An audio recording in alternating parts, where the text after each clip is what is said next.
Welcome to my channel. ఈరోజు నేను ఒక బ్యాంగిల్ డిజైన్ వేస్తున్నానండి. చూడండి ఏ విధంగా వేస్తున్నాను. నేను ఇక్కడ స్క్వేర్ షేప్ కుందన్స్ తీసుకున్నానండి, పింక్ కలర్వి. మనం ఏ కలర్ కుందన్స్ తీసుకుంటామో ఆ కలర్ బ్యాంగిల్ తీసుకుంటే బాగుంటుంది. దానికి మన సేమ్ కలర్ థ్రెడ్ చుడితేనే బాగుంటుందండి. కుందన్స్ ఏవి తీసుకుంటాయో అవి ఆ థ్రెడ్ తీసుకొని చుట్టుకోవాలి బ్యాంగిల్ మొత్తము.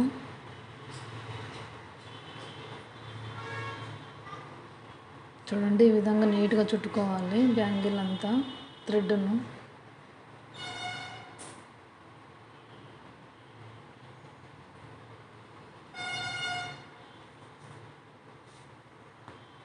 ఈ విధంగా చుట్టిన తర్వాత మిగతాది కట్ చేసి పెట్టుకొని గమ్ పెట్టి అతికించుకోవాలండి లోపల సైడ్.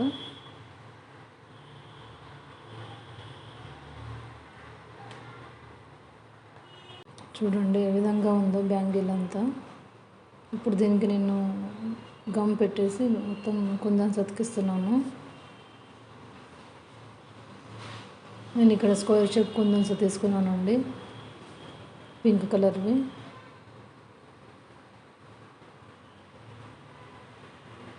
మనం కుందన్స్ ఏది తీసుకుంటామో అదే థ్రెడ్ చుట్టుకోవాలి బ్యాంగిల్కి.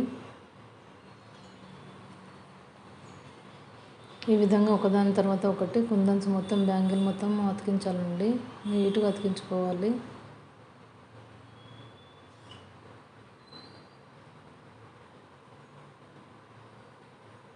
ఇలా అతికించుకున్న తర్వాత బ్యాంగిల్ మొత్తం ఆరబెట్టాలండి, లేకపోతే అవి కదులుతాయి కుందన్స్.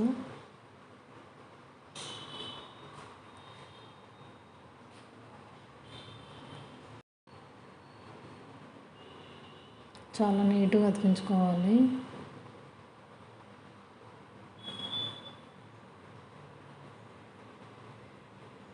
మీకు ఈ వీడియో మొత్తం అర్థమవుతుందని అనుకుంటున్నానండి.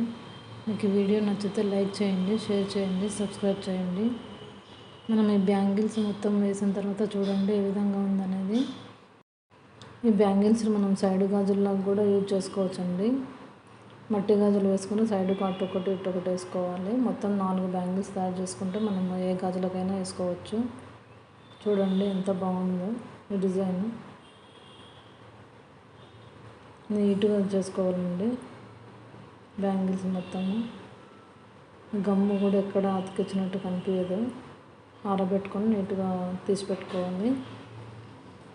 మీకు ఈ వీడియో నచ్చినట్లయితే లైక్ చేయండి, షేర్ చేయండి, సబ్స్క్రైబ్ చేయండి. Thank you.